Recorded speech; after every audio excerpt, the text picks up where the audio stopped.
You feel free to stop me at any time and ask a question. Just unmute your mic, ask your question, and then mute it again so we can proceed. Some people are having trouble seeing your presentation for your screen. So what would you suggest? Okay, is it many people have that trouble? So I was having that problem, but I left and then came back and it's working fine now. Okay.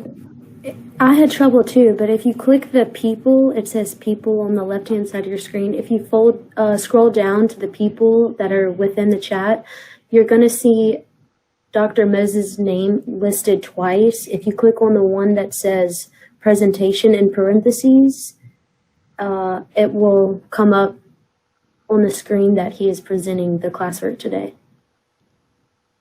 Thank you. See, I told you guys are smarter than me. I don't know what I'm doing here. You should be teaching me.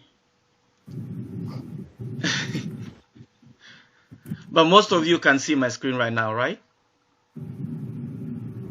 Yeah, I can see it. Yes. Yeah, I can see it. Okay. So now, Dr. Before you start, can you record the video chat so that if you see the screen, you can post it onto Moodle so people who aren't seeing it. That's what I said. I already practiced with these things so many times in recording. If I record with Google Meets, it's gonna slow the process and mess up our class. So I'm using a different expensive software to record. So it should be recording right now. Okay, thank you. Yeah. If it fails, I'll see why it failed, but usually it does not fail. All right, so, and again, if I were to record with Google Meets, it's gonna take like 2 days for my computer to process it before it's available. So let's see how this first class will go. Then we'll see. Because I'm using a different software to record. All right, so let's begin. Chapter 7 is SN2. The 2 stands for bimolecular, which means 2 molecules determine how quick the reaction will go, or determine the rate determining step. N stands for nucleophilic, and then the S is for substitution. So bimolecular nucleophilic substitution. So definitely, because you have the term nucleophilic, it means you're gonna use a nucleophile. And we already defined what nucleophiles are. I hope you remember that. So the nucleophile will attack an electrophile, and then you're gonna get a product. You're going to get a product and you're going to get a leaving group. Okay? So that's the general process of substitution. Now the nucleophile right here, like we said in a previous class, must have an electron-rich element in the structure. It should have lone pairs. You need those to attack the electrophile. The nucleophile might be negatively charged. Remember, I told you in this case I'm not gonna really go through your slides. I'm giving you points straight ahead. For the electrophile, it's gonna have partially positive carbon center, or it's gonna have a full positive carbon center, a full charge. Okay, and this guy is gonna be attacked by the nucleophile. So who is doing the attack? The nucleophile is attacking the electrophile. So within the electrophile, you have a group that falls off. We call a leaving group. We call it a leaving group. So now allow me to give you an example here. So let's say you have, okay, one more thing before I go there. The nucleophile is going to be abbreviated as Nu minus. The electrophile is going to be abbreviated as E plus. The leaving group will be given the abbreviation LG. So let's say you have SH minus. Remember we say the nucleophile should have a negative charge or should have lone pairs. Sometimes it's neutral, so you need at least a lone pair. Let's say you have that attacking this group.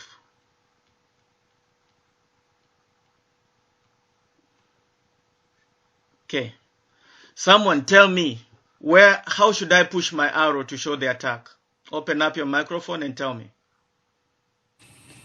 From the back of the leaving group on the starting from the nucleophile. Yeah, starting from the nucleophile lone pair, and you're attacking this carbon, and the reason why we're attacking that carbon is because that carbon is partially positive. And then when you attack there, this yellow arrow here wants to be a bond. It's a bond that wants to form. When you attack there, the leaving group will want to fall off. So in this case, if I was to draw my product, I need to draw my Br minus. And the reason why we're pushing the arrow towards the bromine is because Br is more electronegative. Again, the reason why this carbon is partially positive is because of dipole moments. Electrons are taken towards the bromine. That's why. So we attack there, and you don't stop there, you lose the leaving group. So you realize that these two guys are doing the reaction at the same time. So this kind of mechanism is said to be concerted, meaning the reaction is happening at the same time. That's one of the properties of SN2. So one of the properties of SN2 is that it's a concerted reaction. Okay, I'll add more properties there. So you attack that carbon, the leaving group leaves. So the product that you get is gonna be the CH3, CH2, and then of course the SH that came in. So I'm gonna just use a different color. Let me say SH. So SH attacked the CH2. So this is called your product, and this is gonna be your leaving group. Okay, and this reaction is SN2. Why SN2? You substituted your bromine with your SH. You exchanged. That's the substitution. It's nucleophilic, the N, because you're using this as a nucleophile, the SH as a nucleophile. The alkyl halide, in this case, is going to be the electrophile. And again, it's because we at least have a partially positive carbon center. Do you have a question to that point? Open up your mic and ask.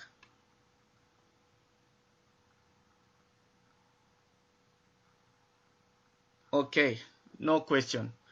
So now, the other property of SN2, let's go to the next board. Let me find the next board so we can continue with this. So the other property of SN2, the first one I've just shown you that it's bimolecular. So if it's bimolecular, two molecules determine the rate. Now let me define that. So the rate equation is going to be equal to a constant K, which we usually find by experiment, no one knows, multiplied by the concentration of the haloalkane. Haloalkane is simply the electrophile. Okay, which is also multiplied by the concentration of the nucleophile. What do we mean by concentration? It just means how much you have. Okay, so it's bimolecular. Now, if I am to take you back to the reaction that I just gave you, for example, I'm not showing the hydrogens in this case.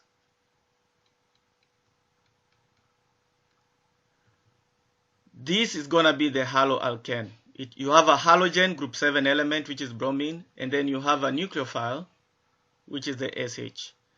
So I'm going to ask you a question. What happens to the rate of reaction if I double the concentration of the electrophile? Someone tell me. The rate will double. The rate will double. So double this result, you double the rate. What if I double the nucleophile? Same thing, the rate will double. Rate will double.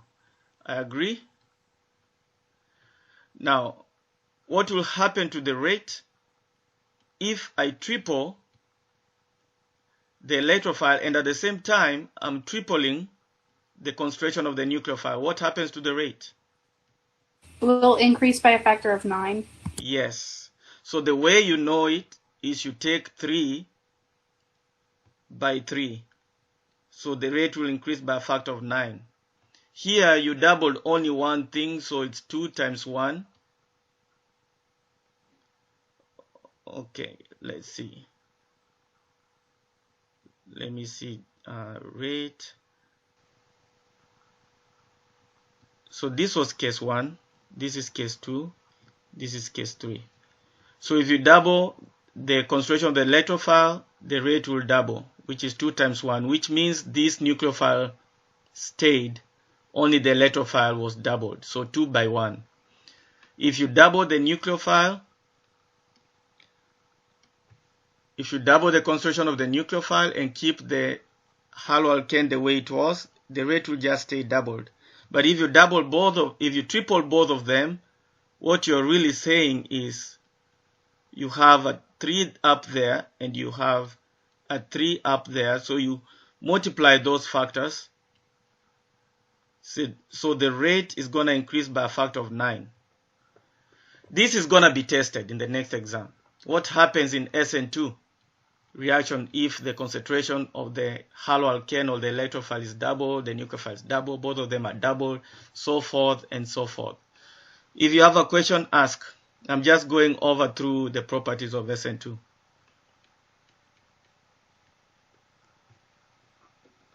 Someone has a question? Okay, so remember the first thing we said that it's gonna be concerted. So the next one I've said is bimolecular. So let's look at the next property of SN2. So SN2, let's see where we are with your file.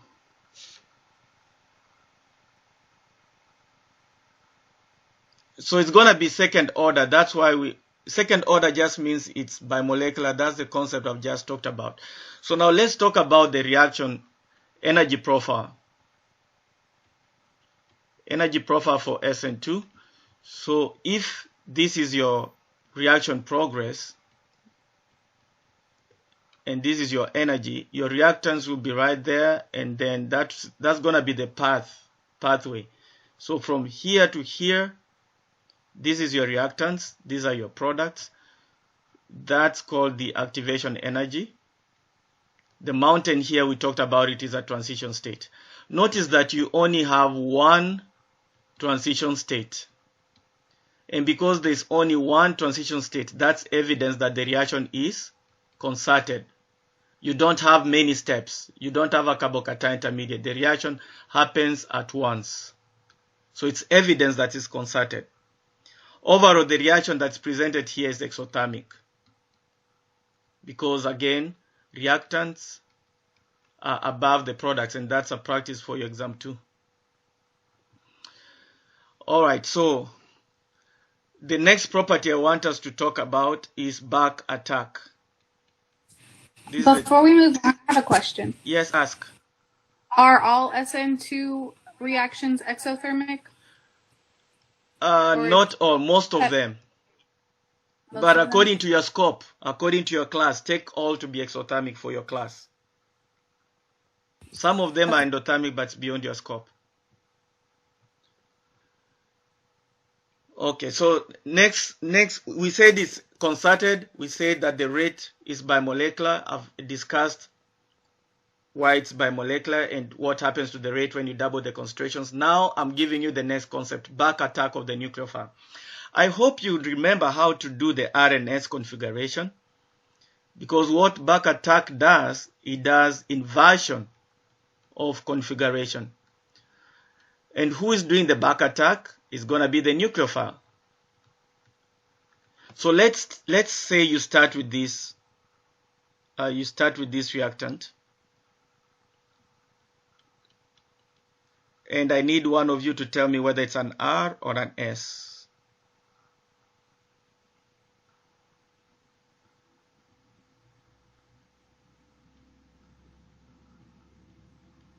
Someone tell me whether it's R or an S.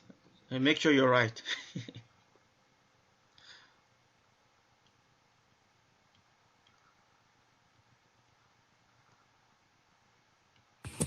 I think it's R. Okay, let me see. So we assign priority based on atomic number. So chlorine will take 1, hydrogen takes 4. Who gets 2? I think the ether will get 2, and then the metal will get 3. So writing our numbers is 1, 2, 3. We are going towards our right, so it's an R. The smallest group is away, so we keep the R. So notice that our starting material is an R. But we say that there's going to be a back attack of the nucleophile. So we're going to use our nucleophile and attack from the back. And this is only possible if there's room at the backside. We'll talk about that in the next class. So when you do that, you're going to get inversion of configuration. So in this case, the CH3 will be flashed opposite. The ether will be flashed opposite because you did a back attack. The hydrogen will be flashed to your right. And then now I'm putting my CN right here. Remember the CN, there's a triple bond in between. I think you're tested on that. So now let's assign the chirality. And then I'll get back to show you, to explain why it was switched. Obviously, this carbon is taken to be bonded to 3 nitrogens.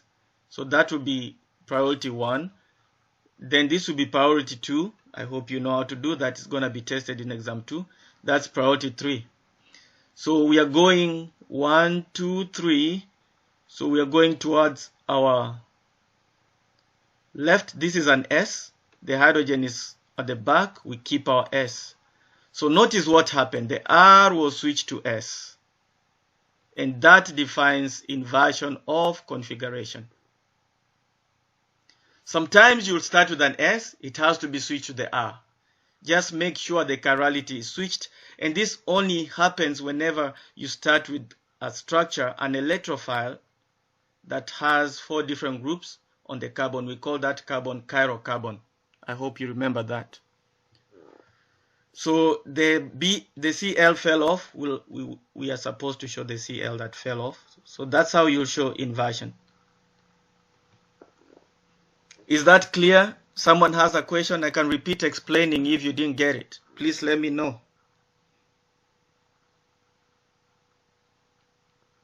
For the test, do you only want the product or you want the leaving group and the byproducts as well? Because we are assuming I'll be testing you online on this exam 3, I'll give you the multiple choice of the answers. Oh, yeah, so you sure. just look for the answer. But just in case the miracle happens and we are helped by divine help and you're back in school, I will not want you to show the byproduct, the Cl minus, unless I've asked for the mechanism. Usually I just need you to show the organic product. Alrighty. Got it? Yep. Another question? Yeah, why is the carbon double bonded to the nitrogen? Is that a double bond? It's a triple bond. I'm sorry, triple bond. It's the Lewis structure of Cn minus. Okay. Like the problems. I'm assuming you know how to draw your Lewis structures. Okay. If you follow the steps for drawing Lewis structures, you'll find that the carbon has to have a triple bond to keep its octet rule. Yes, sir. Thank you. Yeah, it's because of octet rule. And that's what you are tested on, if I remember, in your exam 1. I asked how many sp carbons are there. Most of you said 2, but there were actually 3. Do you have another question? So let me ask you, who is the nucleophile? Someone tell me.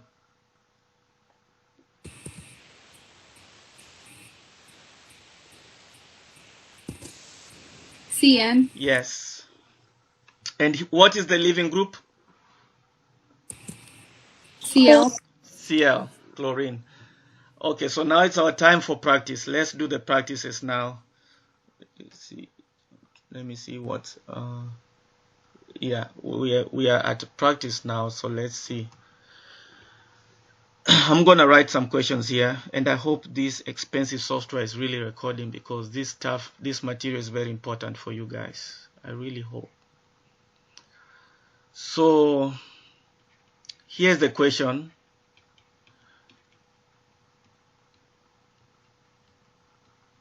Can you read my ugly handwriting, or is it cute?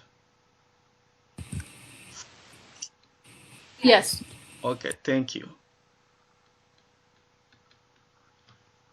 You're gonna have a similar question for post-class quiz.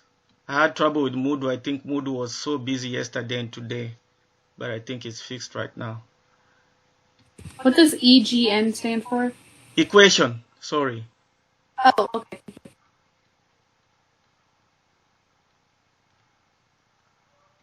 I told you organic chemists are lazy. They don't writing everything, so it's in the blood. So here are your options. Tell me the answer.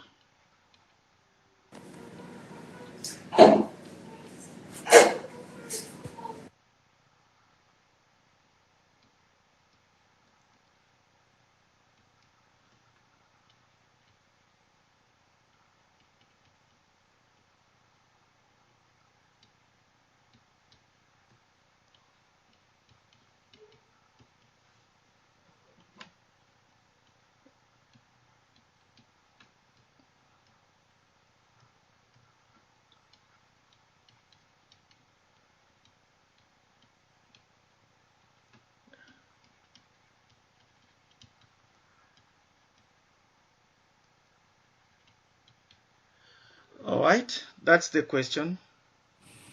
Is it C? E. Okay, here's C and B. We said SN2 is bimolecular, right? First of all, you have to realize this is SN2, because you're switching the Br to the Cn. This plays the role of a nucleophile, that plays the role of an electrophile, and this is going to be your leaving group. This is your product. So we said it's bimolecular, right? That's why you have the 2. So 2 things determine the rate. And obviously those 2 things must be the reactants. So the answer must be C.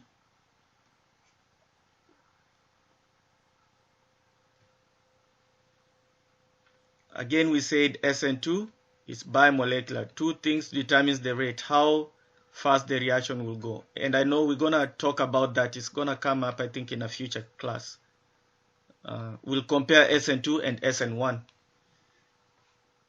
in a future class. Is that clear for everyone? If you have a question, ask now before I move on.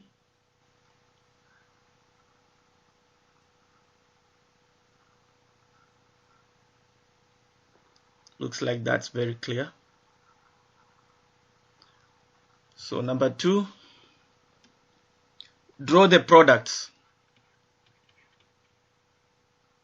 And please, wherever you are, try and draw the product before you look at the board.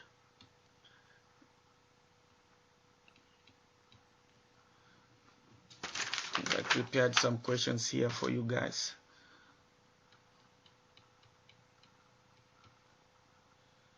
That's an I.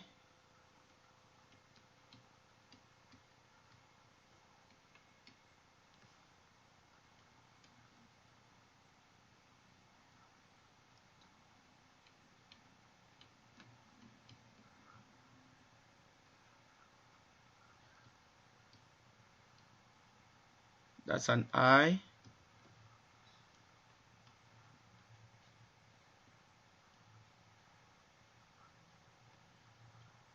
Don't tell me you don't like chairs.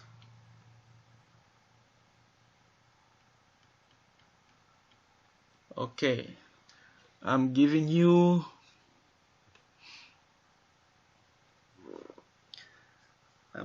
some 2 minutes to try it out.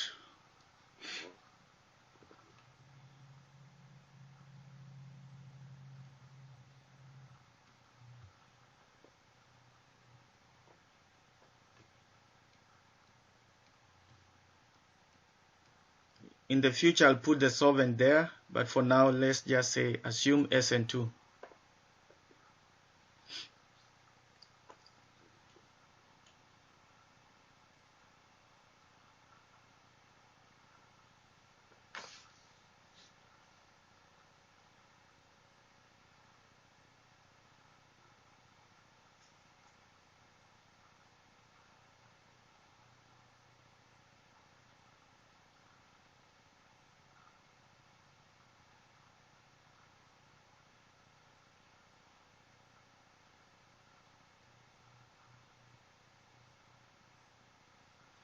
All right, I don't know if that's 3 minutes. Felt like too much wait for me, but you probably are done by now. So let me give you one idea that I will always want you to use in the test. This sodium right here is just a counter ion. Don't mind it, just ignore it, take it out. That's what I said in the recorded video, pre-recorded lecture. So take your lone pair. Assume the sodium, the Na plus is not there. If it's Na plus, this element directly bonded to it must have a negative charge to neutralize the plus. So that's how I knew I can put a negative charge right there with a lone pair. So to me here, the nucleophile must be Cn minus. So that's the guy I'm going to use for back attack. Remember the rule for SN2, it's a back attack.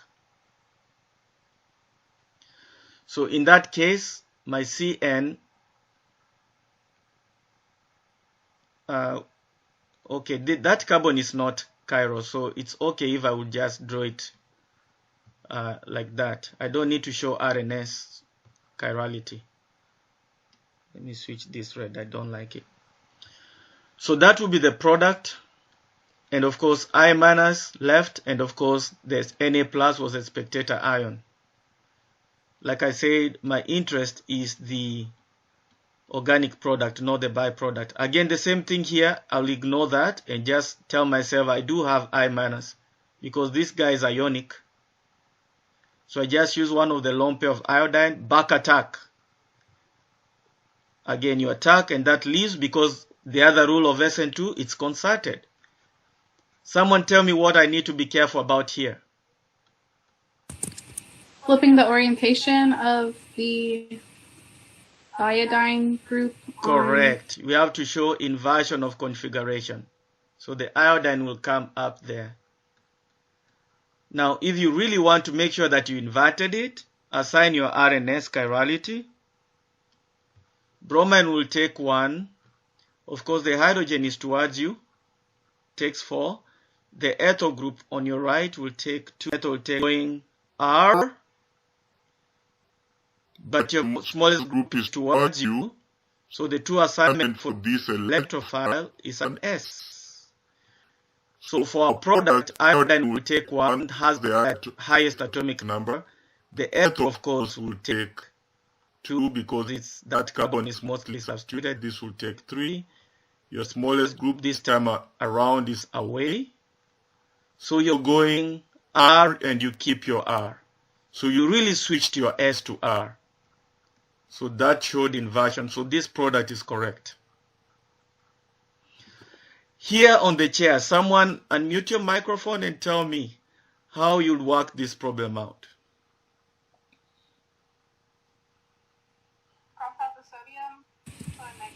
Cross out the sodium. Okay, now wait for me. Let me do sulfur. that. So negative on sulfur. Wrong color.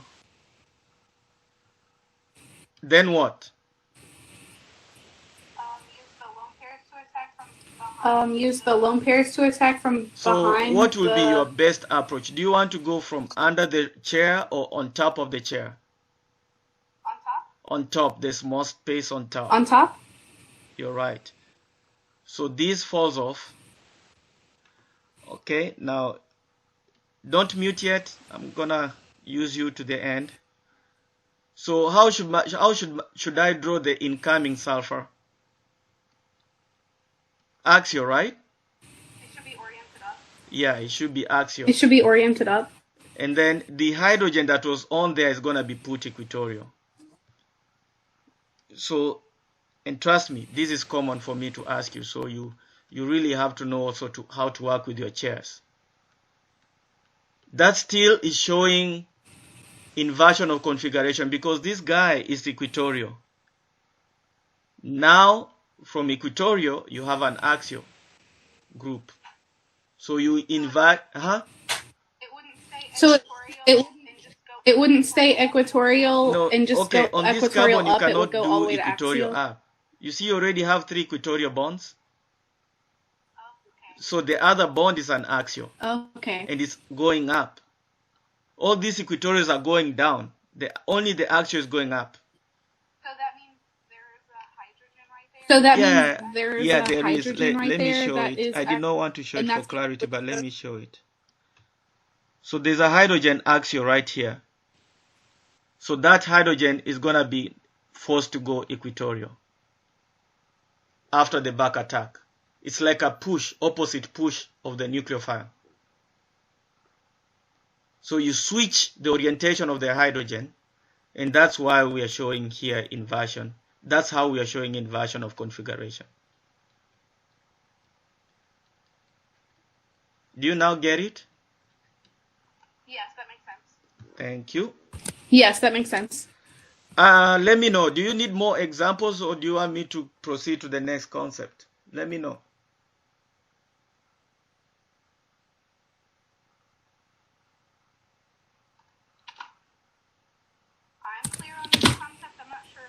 I'm clear on this concept. I'm not silence sure means they're good. Everyone else is. Or they left their laptop running and went away. Okay. So now let's see, what's the time? So now from this point I'm on part 2 of chapter 7. This was part 1 of chapter 7. So I'm going to switch to part 2 of chapter 7. Remember, all I'm doing here, like I said in the email, is to giving you examples following up the recorded video. So it's actually an added advantage.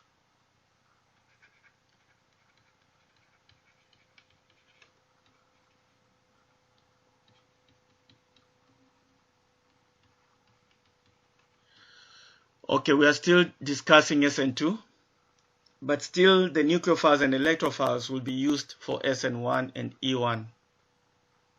E1 will use electrophiles and bases, but for SN1 and SN2, you're going to use both nucleophile and electrophiles. I need one person to unmute and tell me again, what will you be looking for in a nucleophile? Someone tell me. A lone pair or a negative formal charge? Okay. A lone pair Lone or a pairs. negative formal charge? Okay, negative formal charge. Something else? We have one special type Partial negative charge? We have one special type of nucleophile that I've not mentioned so far. And it's neutral. A Lewis acid? Limit the partial negative charge? No, Limit the bonds. partial negative charge? Okay. So that clears the nucleophiles. And then electrophiles, you're looking for the opposite. You're probably looking for partial you're looking for positive formal charge. Let me just write FC. You're also looking for partially positive centers, in this case carbon centers, and you're looking for incomplete octet elements. So I'm gonna be breaking this down. I'll break this down for you. So consider the Lewis structure of boron BF3. I'm starting with the worst, with the ones that are not obvious, going to what you already know. So BF3, the Lewis structure of BF3 is going to be like this. And there's not going to be any lone pairs on the boron. So is the boron right there octet? No, it's not octet. In fact, it's missing how many electrons? This guy is missing 2 electrons. So if it's missing 2 electrons, it wants the 2 electrons. So if it wants 2 electrons, then BF3 is an electrophile. The other one that you're gonna see probably in tests, aluminium, it could be a halogen, any halogen. I'm gonna use X for any halogen, chlorine, fluorine, iodide. Well, here even BH3 has incomplete octets. So these are the species that have incomplete octets. These guys are electrophiles. Partial positive center. We just talked about this as an example. Dipole moments pointing towards chlorine, you get a partially positive center. Also, whenever you have a carbonyl, because of dipole moments pointing towards oxygen, that carbon is partially positive, it's going to be attacked by the nucleophile.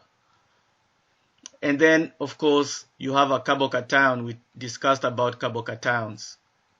And this could be hydrogens. The R groups could be hydrogens or carbons. So that defines electrophiles. Let's come to nucleophiles. Lone pairs. Ammonia is a nucleophile, which means its conjugate base. It's a nucleophile. In fact, it's a beta nucleophile. Okay, OH minus, CN minus, I've used those in the first few minutes, SH. Of course, pi bonds, triple bond here, right? Those are examples of nucleophiles. I don't think at your scope I'm gonna go more than this. So your nucleophiles could be neutral, negatively charged, neutral with a lone pair, neutral without a lone pair like alkenes. Electrophiles could be fully positively charged, partially positive charged based on dipole moment, or having complete octet state. Okay?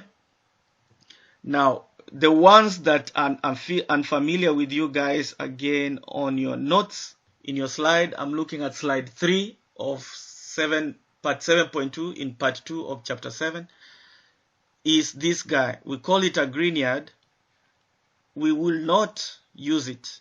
We don't have time to cover this chapter. So that's a Grignard. All I need you to know is that whenever you have a carbon bonded to a metal, any metal, could be lithium, sodium, potassium, magnesium, zinc, magnesium, regardless, these carbons can be taken to be negatively charged. That's what I want you to know. And then the metal will take a positive charge. So like I said in the video, pre-recorded video, that carbon right there will take a negative charge, and then MgBr will take a positive charge. So in this case, these carbons right here that I'm circling are nucleophiles because of the presence of a lone pair and, of course, presence of a negative charge. Easy for you to know. I'm not going to test you on these alkyl metal nucleophiles because those would have been clear if we will have covered the chapter on 1-2 additions on carbonyl structures. But just be aware, yes, you have out there nucleophiles that could be having carbons bonded to metals. You can ask your question.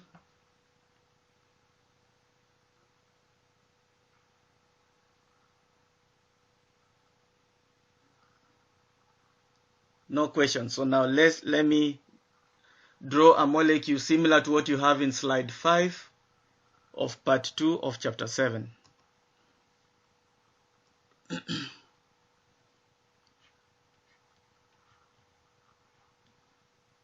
So I'm drawing a random structure. Come on, pen, stop misbehaving.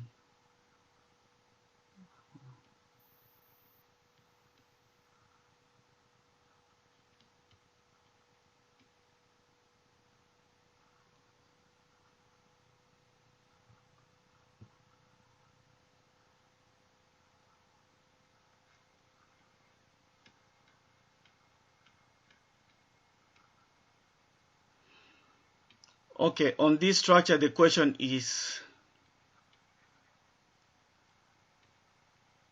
identify and label electrophilic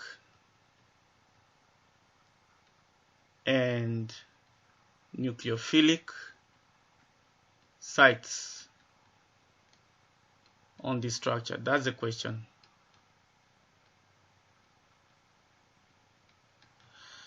So I'll be pointing at an arrow. Someone tells me what is the label. So starting there, what's the answer? Is it a is it gonna play the role of a nucleophile or the role of an electrophile?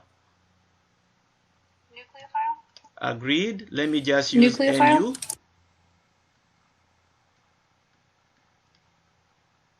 For electrophilic site, I'll use E+. Next one. Nucleophile. Agreed. Nucleophile. It's a neutral nucleophile, is a double bond, and then this site right there. Electrophilic. Yes. Electrophilic. There's a partial positive charge there, like I said, because of dipole moments. So I'm gonna put E+.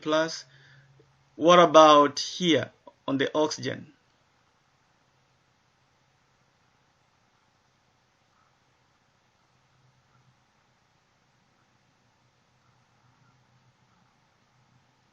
Nucleophile.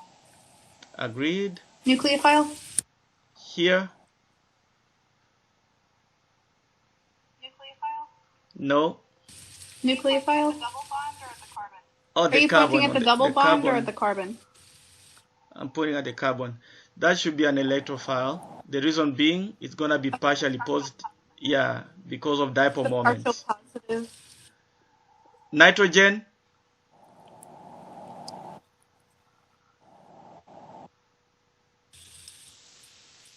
What's not shown on the nitrogen?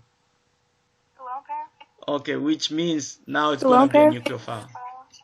Yeah. So it's nucleophile. Okay. Keep an eye on that. You'll probably be tested on it. Okay.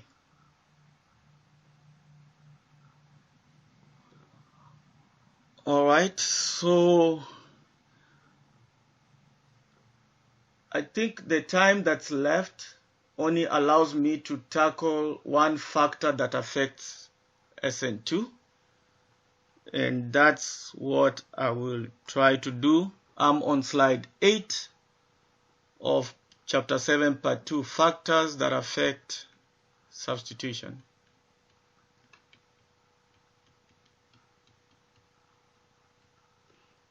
Oh, to give you a heads up, exam 3 is usually the hardest of all the 4 exams, so you really want to pay attention.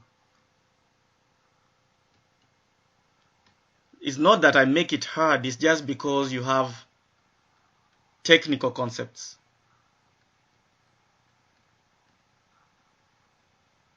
And that's why I'm doing double work here, recording and again doing examples with you. So factors that affect the rate of substitution, in this case SN2. There are 4 factors. One is how strong the nucleophile is, that's nucleophilicity.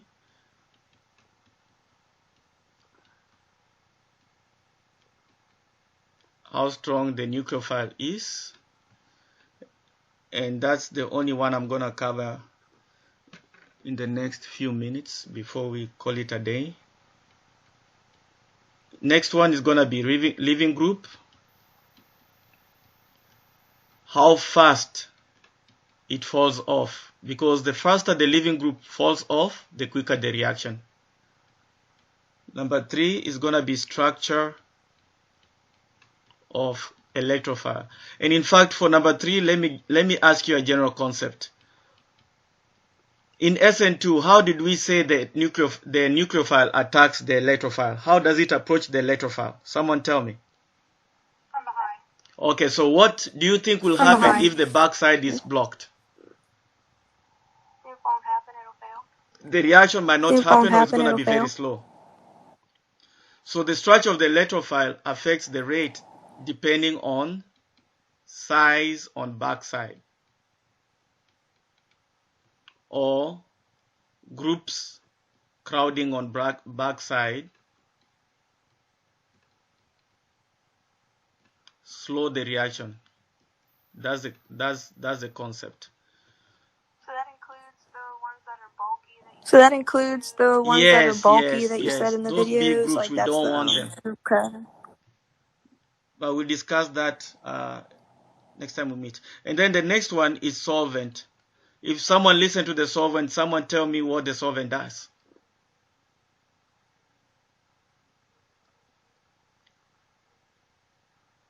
Dissolves water. Dissolves The water. solvent could be the water. So there are two types of solvents. If you listen to the video, let me know what two types of solvent did we list.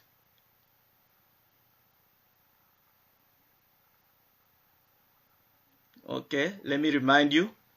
Protic, and Protic. aprotic. Yeah.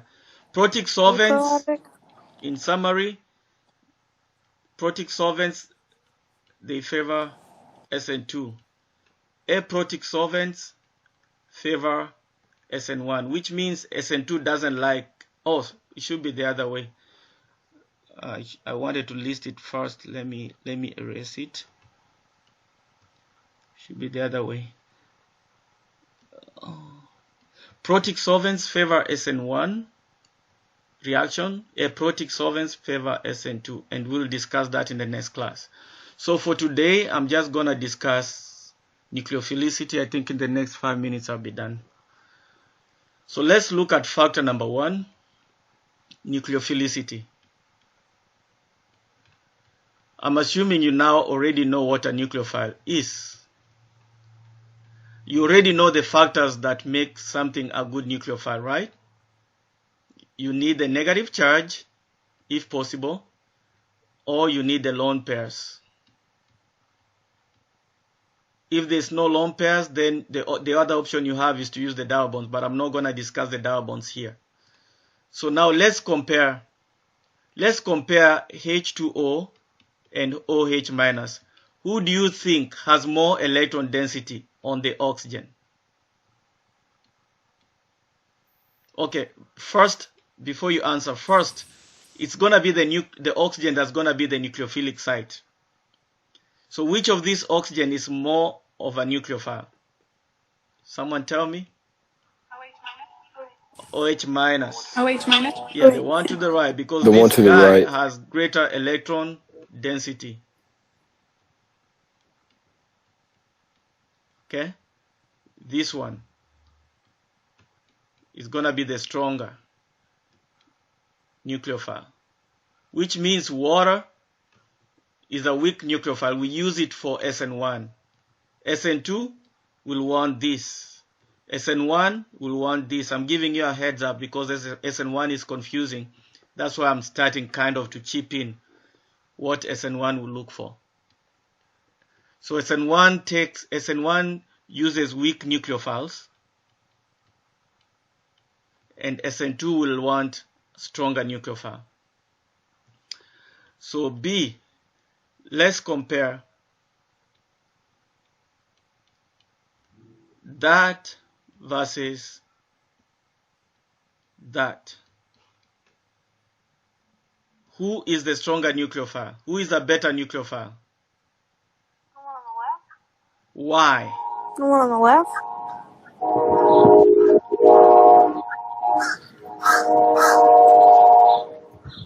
It's an ethyl instead of a That's methyl. not the reason, but I think you're halfway there. Let me draw specifics so you'll see. This is the clue. Someone tell me.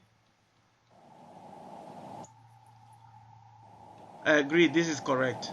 But why is that the better nucleophile than this? Even though this one, the electrons, this oxygen has more electron density because of dipole moments. Why is the one to the left winning even though the oxygen has less electron density?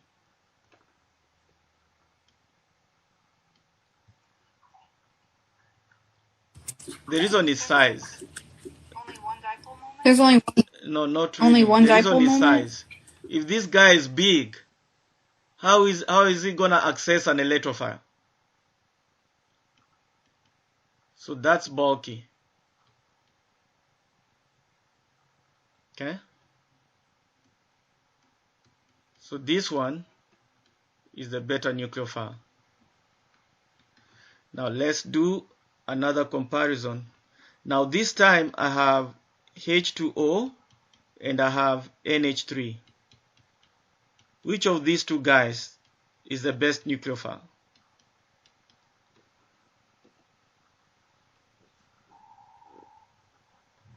NH3. It's gonna be NH3 NH3. because Lone pair. no, nitrogen is Lone less pair. electronegative, which means it's generous. Oxygen is more electronegative. Electronegativity increases across the periodic table. You have a question on that?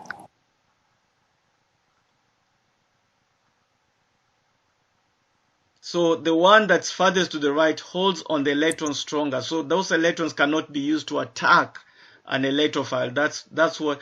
Let me not say cannot be used. Will not easily be used to attack an electrophile for oxygen. But for the nitrogen, those lone pair, even though the nitrogen has one lone pair, it's generous with it. Oxygen has two lone pairs, but they're tightly bound to oxygen because oxygen is more electronegative. Okay. So now let me give you the last example on nucleophilicity.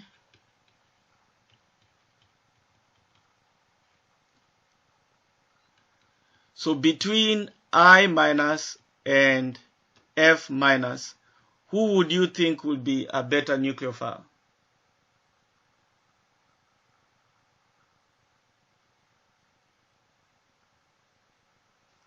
I. It depends. It depends. Wouldn't it be F? I is a better nucleophile in, and this is where we'll catch up next time.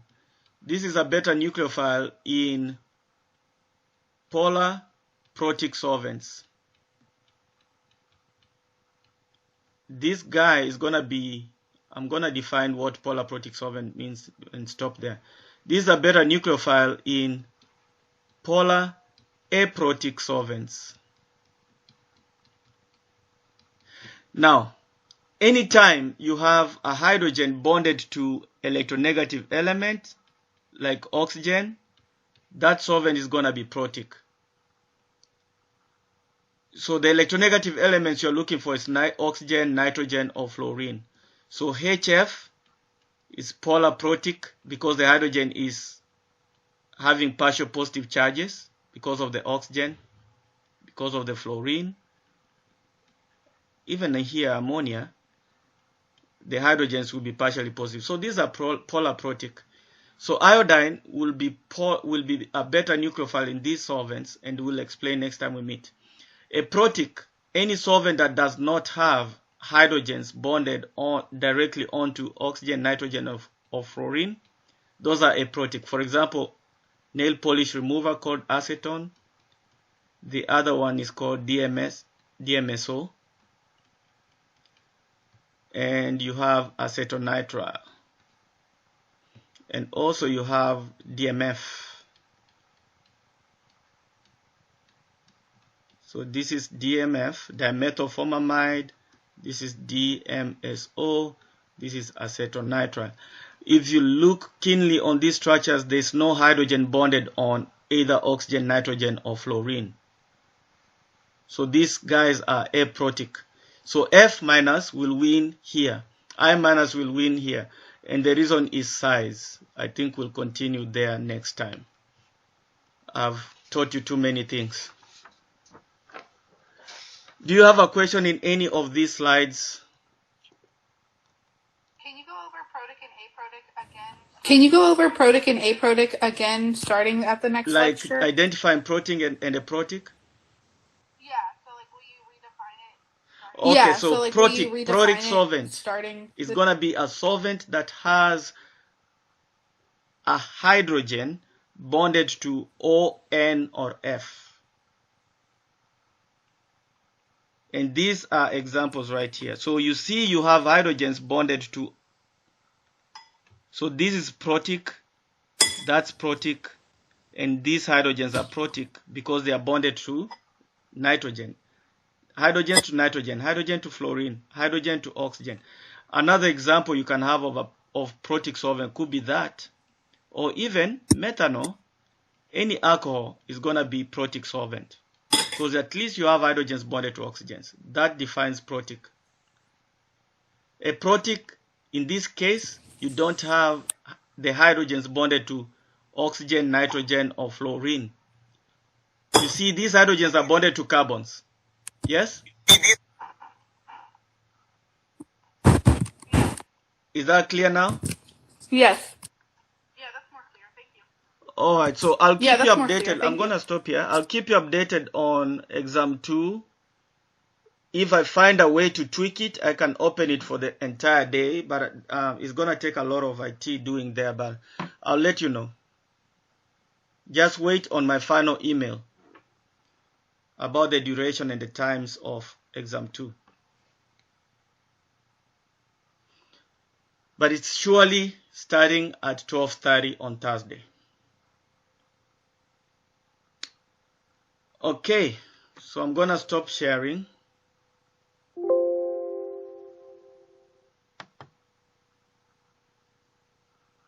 Before we can end this.